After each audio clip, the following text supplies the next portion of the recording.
¿Qué es un diagrama de flujo? Un diagrama de flujo es un diagrama que describe un proceso, sistema o algoritmo informático. Se usan ampliamente en numerosos campos para documentar, estudiar y planificar, mejorar y comunicar procesos que suelen ser complejos en diagramas claros y fáciles de comprender. Los diagramas de flujo emplean rectángulos, óvalos, diamantes y otras numerosas figuras para definir el tipo de paso, junto con flechas conectoras que establecen el flujo y la secuencia. Pueden variar desde diagramas simples y dibujos a mano hasta diagramas exhaustivos creados por computadoras que describen múltiples pasos y rutas. Si tomamos en cuenta todas las diversas figuras de los diagramas de flujo, son uno de los diagramas más comunes del mundo, usados por personas con y sin conocimiento técnico en una variedad de campos. Los diagramas de flujo a veces se denominan con nombres más especializados como diagrama de flujo de procesos, mapa de procesos, diagrama de flujo funcional, mapa de procesos de negocios, notación y modelado de procesos de negocio, BPMN, o diagramas de flujo de procesos PFD. Están relacionados con otros diagramas populares como los diagramas de flujo de datos, DFD, y los diagramas de actividad de lenguaje unificado de modelado, UML. Símbolos de diagrama de flujo. El símbolo de proceso.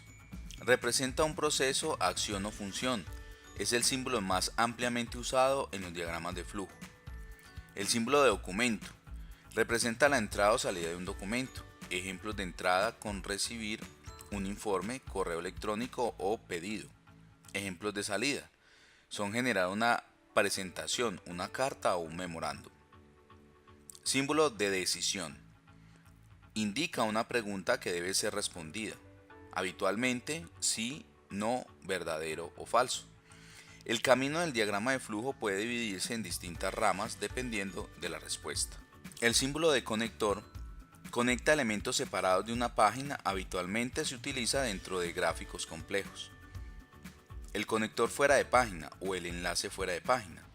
El símbolo conecta elementos separados en múltiples páginas. Habitualmente se usan dentro de gráficos complejos. A veces se coloca el número de página en la figura para una referencia fácil. El símbolo de datos o símbolo de entrada-salida. Representa datos que están disponibles para su entrada o para su salida.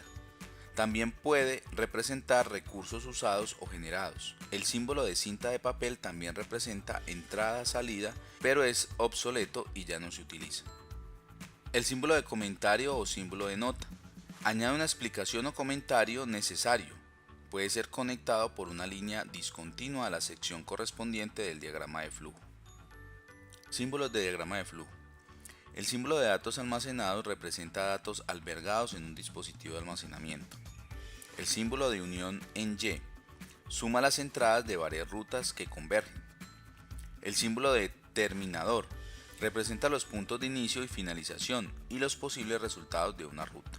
El símbolo de proceso predefinido indica un proceso u operación complicado que es bien conocido o definido en otro lado. El símbolo de almacenamiento interno representa datos almacenados en una memoria de acceso aleatorio RAM. El símbolo de entrada manual representa la entrada manual de datos de una computadora, por lo general a través de un teclado. Símbolos de diagrama de flujo. El símbolo de operación manual indica un paso que se debe realizar de forma manual, no automática. Símbolo de fusión. Combina múltiples rutas. El símbolo de documentos múltiples representa documentos o informes múltiples. El símbolo de preparación diferencia entre los pasos que preparan para el trabajo y los pasos que realmente hacen el trabajo. Tipos de diagrama de flujo. Diagrama de flujo de documentos. Estos tienen el propósito de mostrar los controles existentes en el flujo de documentos a través de los componentes de un sistema. El diagrama se lee de izquierda a derecha y detalla el flujo de documentos a través de numerosas unidades de negocio. Diagramas de flujo de datos. Estos indican los controles que rigen los flujos de datos de un sistema. Los diagramas de flujo de datos se usan principalmente para mostrar los canales donde se transmiten los datos a través de un sistema en lugar de cómo se controla el flujo. Diagramas de flujo de sistemas. Esto indica el flujo de datos que pasa hacia los componentes principales de un sistema o a través de ellos, tales como entrada de datos, programas, medios de almacenamiento, procesadores y redes de comunicación. Diagrama de flujo de programas. Estos muestran los controles ubicados internamente de un programa dentro de un sistema. Existe una amplia caracterización de diagramas de flujos. Consulta en el enlace que estaremos relacionando en los comentarios de este video. ¿Cómo planificar y dibujar un diagrama de flujo básico? Define tu propósito y alcance. ¿Qué deseas lograr? ¿Estás considerando las cosas correctas con un punto inicial y final apropiados para alcanzar ese propósito? Realiza una investigación lo suficientemente detallada, pero lo suficientemente simple a la hora de crear tus diagramas para comunicarte con tu audiencia. Identifica las tareas en orden cronológico. Esto puede involucrar las conversaciones con los participantes, la observación de un proceso o la revisión de cualquier documentación existente. Puedes escribir los pasos en forma de notas o comenzar con un diagrama en versión borrador. Organízalos por tipo y figura correspondiente, como procesos, decisiones, datos, entradas o salidas. Crea tu diagrama, ya sea dibujándolo a mano o usando un programa. Confirma tu diagrama de flujo, verificando todos los pasos con las personas que participan en el proceso. Observa el proceso para asegurarte de no dejar de lado nada que sea importante para tu propósito. Ahora bien, vamos a analizar las estructuras básicas de un diagrama de flujo. Existen secuenciales, que a su vez tienen de asignación, cálculo y sumarización. Selectivas, las cuales se componen en simples, dobles, compuestas, múltiples. Repetitivas, que contienen las simples, las compuestas y las múltiples. Estructura secuencial. Se caracteriza porque una acción se ejecuta detrás de la otra. El flujo del programa coincide con el orden físico en el que se ha ido poniendo las instrucciones. Dentro de este tipo podemos encontrar operaciones de inicio y fin, inicialización de variables, operaciones de asignación, cálculo, suma, etc. Este tipo de estructura se basa en las 5 fases de que consta todo algoritmo o programa. Primero, definición de variables, declaración, inicialización de variables, lectura de datos, cálculo y salida. Como podemos observar en el gráfico, tiene un inicio, un paso 1 hasta un paso n y el fin. Estructuras básicas de un diagrama de flujo. Estructuras selectivas simples. Se identifican porque están compuestos únicamente de una condición. La estructura sí, entonces, evalúa la condición y en tal caso, si la condición es verdadera, entonces ejecuta la acción. Si la condición es falsa, entonces no se hace nada. Observemos un ejemplo en el cual muestran la representación del flujograma de condición y acciones y en español y en inglés cómo se debe representar en pseudocódigo. Estructura de selección doble. Son estructuras lógicas que permiten controlar la ejecución de varias acciones y se utilizan cuando se tienen dos opciones de acción. Por la naturaleza de estas se debe ejecutar una o la otra, pero no ambas a la vez, es decir, son mutuamente excluyentes. Representación pseudocodificada, en español, en inglés. Entonces, si una condición C es verdadera, se ejecuta la acción S1, y si es falsa, se ejecuta la acción S2, como podemos observar en el flujograma. Estructura selectiva múltiple. Con frecuencia es necesario que existan más de 2 selecciones posibles.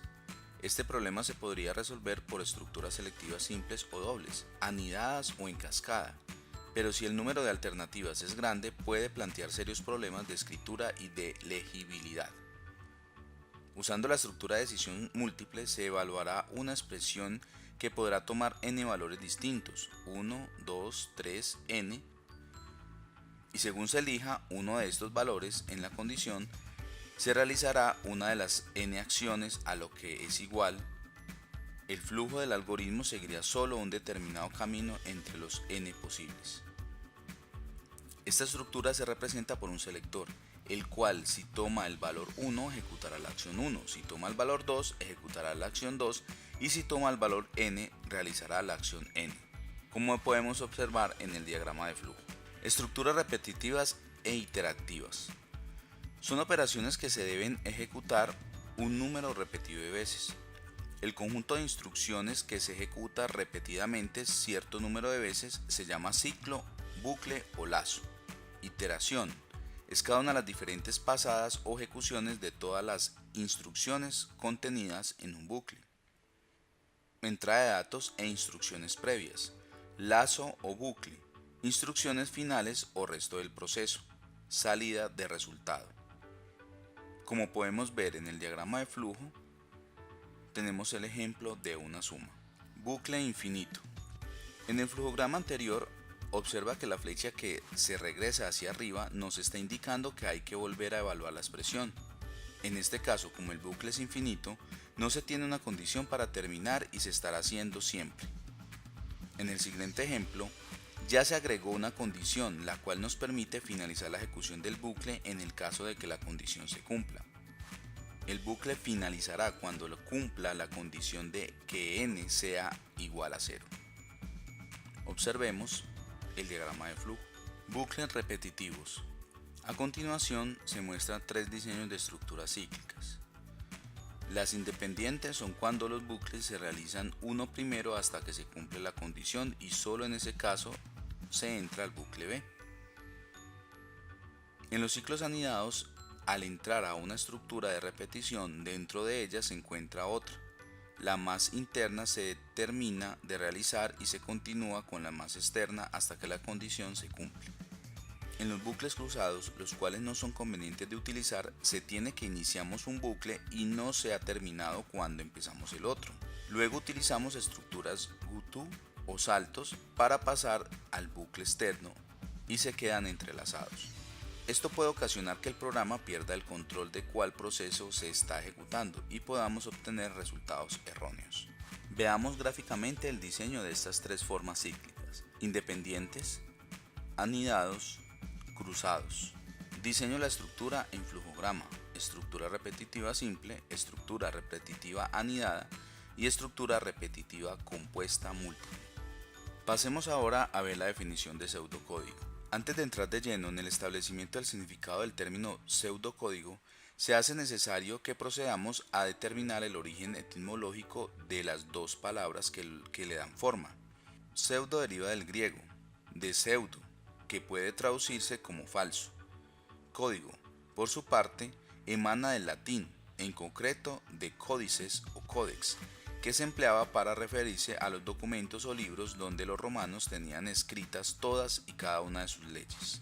Estas definiciones nos permiten comprender qué es un pseudocódigo, una noción que se emplea en el ámbito de la informática. Se trata de un falso lenguaje, ya que apela a las normas de estructura de un lenguaje de programación, aunque se encuentra desarrollado para que pueda ser leído por un ser humano y no interpretado por una máquina. El pseudocódigo, en este sentido, está considerado como una descripción de un algoritmo que resulta independiente de otros lenguajes de programación. Para que una persona pueda leer e interpretar el código en cuestión, se excluyen diversos datos que no son claves para su entendimiento. Ejemplo de la aplicación del pseudocódigo. Por ejemplo, un programador tiene que hacer un programa con un fin determinado. Utiliza un pseudocódigo propio, en donde incluye su lenguaje y algunas palabras de programación, inicio y fin e instrucciones específicas. Después ocurre la traducción al lenguaje de programación, donde ya puede ser comprendido por la máquina. Observemos el ejemplo en pseudocódigo: bibliotecas, inicio, mostrar el mensaje de hola, estás usando C++ y cierra el mensaje en comillas. Fin. Cuando pasamos del pseudocódigo a un lenguaje de programación como C++, se incluyen diferentes términos propios de dicho lenguaje, y es allí donde se ve la gran diferencia entre el pseudocódigo y el lenguaje de programación. Estructuras secuenciales. ¿Cómo se representan en pseudocódigo? La estructura secuencial es aquella en la que la acción o instrucción sigue a otra en secuencia. Las tareas se suceden de tal modo que la salida de una es la entrada de la siguiente, y así sucesivamente hasta el fin del proceso. En pseudocódigo, una estructura secuencial se representa de la siguiente forma: inicio, acción 1, acción 2, acción n, fin. Como podemos ver en el diagrama de flujo, se realiza inicio, acción, acción 2, acción n y fin, representado por medio de los elementos que corresponden.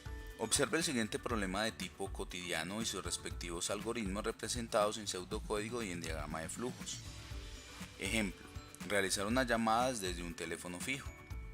Pseudocódigo: inicio, levante la bocina, espere tono, marque el número, espere que conteste, hable con la otra persona, cuelgue la bocina, fin. En el diagrama de flujo se representa por medio de los elementos correspondientes. En el siguiente ejemplo se escribe un algoritmo que pregunte por dos números y muestre como resultado la suma de estos. Se usa el pseudocódigo y el diagrama de flujo. Observen cómo se representa en el pseudocódigo como inicio, número 1, número 2, suma, que los declaran como elementos enteros. Escriba, entonces en este caso lo que va a mostrar en pantalla, diga dos números. Luego lee los dos números, un número 1 y número 2. Una vez leído los números, se realiza la suma y por último se escribe el resultado. Para el diagrama de flujo se utilizan los elementos correspondientes. El siguiente ejemplo pide la edad del usuario. Si es mayor de edad, debe aparecer un mensaje indicándolo. Se expresa en pseudocódigo y diagrama de flujo. Inicio, edad, se declara como un valor entero. Se muestra en pantalla el mensaje "¿Cuál es tu edad?".